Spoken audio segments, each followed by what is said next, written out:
Morning class 11th। आज हम accounts में एक न्यू टॉपिक स्टार्ट करेंगे, दैट इज़ कंपाउंड एंट्रीज।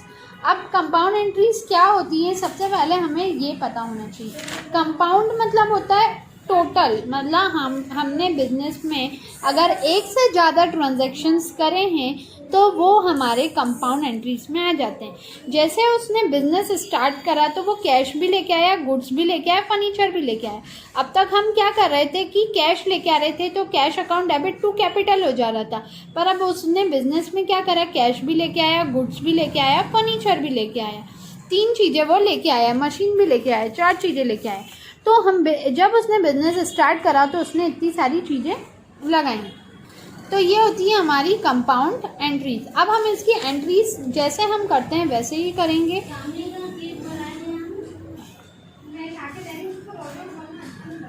अब बिजनेस में वो क्या लाया, फर्स्ट कैश लाया, है ना। उसके बाद कैश अकाउंट डेबिट कर देंगे, जो जो लाया उसको डेबिट। फिर क्या लाया, वो गुड्स लाया, तो हमने गुड्स अकाउंट डेबिट कर दिया। फिर वो क्या लाया, फर्नीचर लाया, तो फर्नीचर को हमने कर दिया डेबिट। फिर वो क्या लेके आया, मशीन लेके आया, तो हमने मशीन को भी कर दिया डेबिट। जब भी हम बिजनेस में पहली बार बिजनेस स्टार्ट करते हैं तो वो सारा अमाउंट किस में चला जाता है, कैपिटल में। तो ये जो एक से ज़्यादा हो रही हैं इसी को हम कंपाउंड बोलते हैं, कंपाउंड एंट्रीज। ओके, कैश कितने का लाया, 10,000 का, गुड्स लाया 2,000 का, फर्नीचर लाया 3,000 का, और मशीन लाया 5,000 की। तो हम अमाउंट ऐड करते जाते हैं। कैश लाया 10,000 का, गुड्स लाया 2,000 का, फर्नीचर लाया वो 3,000 का, और मशीन लाया है वो 5,000 का। इन सबका टोटल करेंगे 10, 2, 3, 5। तो जब हम इनका टोटल करेंगे तो टोटल आ जाएगा 20,000। इतना हमने कर लिया। वो बस सबसे पहले बिजनेस में लाया cash, goods, furniture, machine. Cash लाया 10,000 का, गुड्स लाया 2,000 का, फर्नीचर लाया वो 3,000 का, एंड मशीन लाया 5,000 की। जब टोटल करा तो क्रेडिट साइड पे हम लिख देंगे 20,000। ओके, अब हम आ जाते हैं नेक्स्ट एंट्री पे। नेक्स्ट एंट्री क्या है कि क्रेडिट करा है परचेस, क्रेडिट परचेस करा है अमन से 2,000 का, बबन से 25 का, चमन से 30। मतलब हमने 3 लोगों से माल खरीदा है। इट मीन्स कि हमने 3 लोगों से माल खरीदा है, एक से तो अमन, दूसरा चमन, तीसरा अमन, बबन, चमन, तीनों से माल खरीदा है। माल खरीदा है तो सबसे पहले क्या आ जाएगा, परचेस अकाउंट डेबिट। अब माल कैश में नहीं खरीदा, कैश में खरीदते तो कैश आता। यहाँ पे किससे खरीदा है, Aman, to Aman account, to Chaman account, to Baban account. Aman account, Chaman account, Baban account. Aman से कितने का माल खरीदा है, 2,000 का, बबन से 2,500 का, इधर चमन से 3,500 का। अमन से 2,000 का माल खरीदा है, चमन से 2,500 का माल खरीदा है। पहली बात तो डेबिट में नहीं आएगा, ये क्रेडिट में आएगा।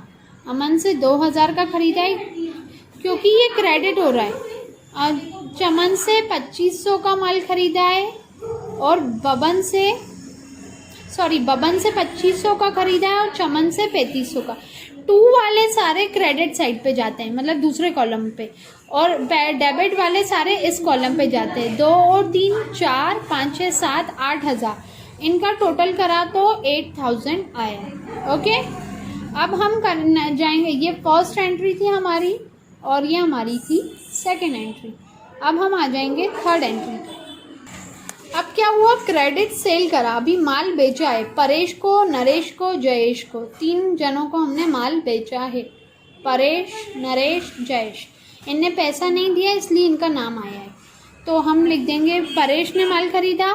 माल खरीदते हैं तो सेल क्रेडिट होती है, परचेज करते हैं तो परचेज डेबिट होती है।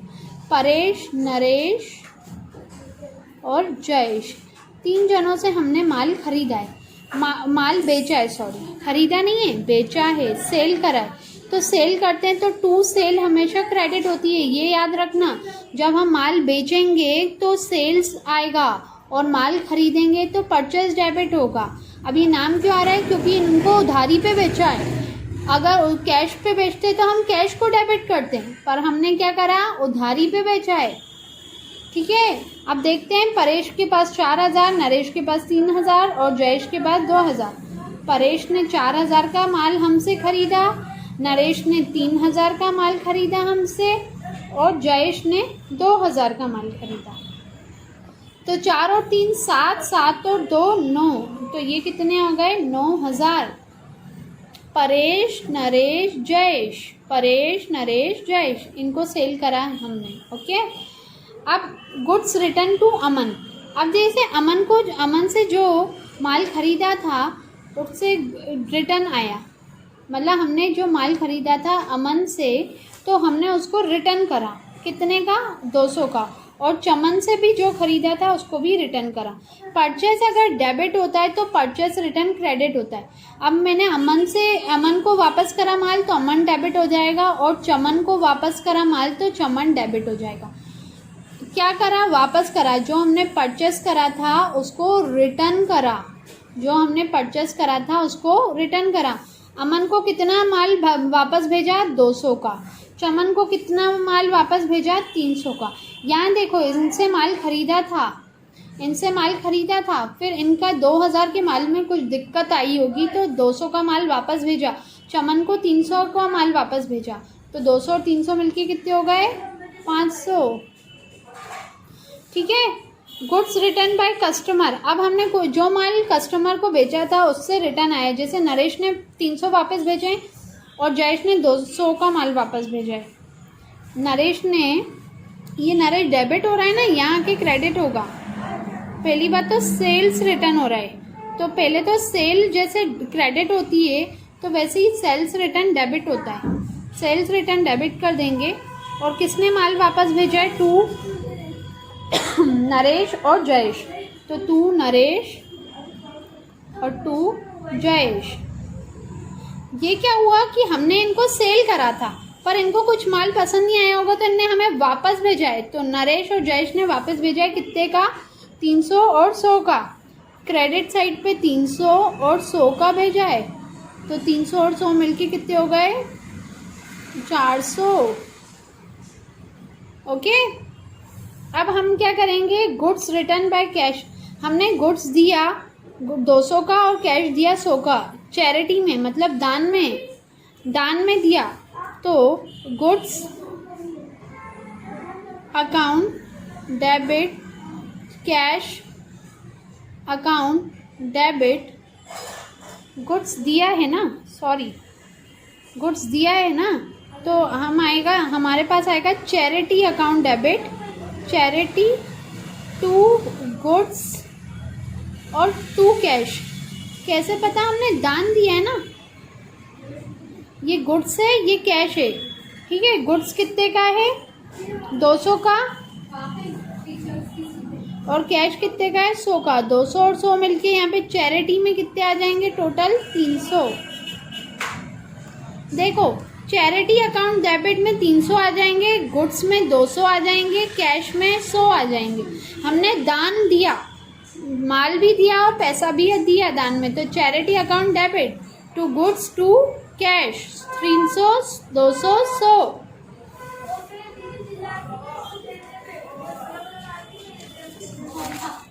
अब क्या हुआ? लास्ट एंट्री है कि कैश विड्रॉ करा बैंक में पर्सनल यूज़ के लिए। जब हम पर्सनल यूज़ के लिए पैसा निकालते हैं और तो ड्राइंग बोलते हैं, हम पर्सनल यूज़ ना बोल के क्या बोलेंगे?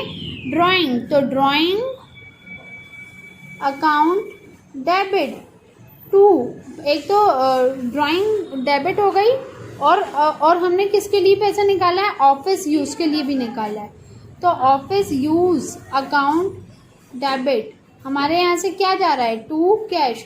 हमने अपने पर्सनल यूज़ के लिए पैसा निकाला है जिसको ड्राइंग बोलते हैं, और ऑफिस यूज़ के लिए निकाला, तो ऑफिस यूज़ का ऑफिस यूज़ भी बोल सकते हैं और यूज़ की जगह एक्सपेंस भी लिख सकते हैं। तो 200 और 800, ड्राइंग में 200 आ जाएंगे, ऑफिस यूज़ में 800 आ जाएंगे। 200 और 800 मिलके कितने हो जाएंगे? 1000। ठीक है, ड्राइंग मतलब पर्सनल यूज़, ऑफिस मतलब ऑफिस का खर्चा, इन दोनों को ऐड कर देंगे तो कैश में हमारा टोटल पैसा निकला कितना? 1000। ये लास्ट एंट्री थी, 7th एंट्री। तो आई होप आप लोगों को समझ में आ गई होगी। नहीं आ रही तो समझने की कोशिश करो, क्योंकि हम ये नहीं समझेंगे तो 12th में कुछ नहीं कर पाएंगे, इसलिए अच्छे से समझ लीजिए। ये थोड़ा सा लास्ट में दिक्कत आई थी, चैरिटी अकाउंट डेबिट 2 गुड्स है और 2 कैश है। ये 2 गुड्स है और ये 2 कैश है। गुड्स में 200 है, कैश में 100 है, मिलके 300 हो जाते हैं। Thank you class.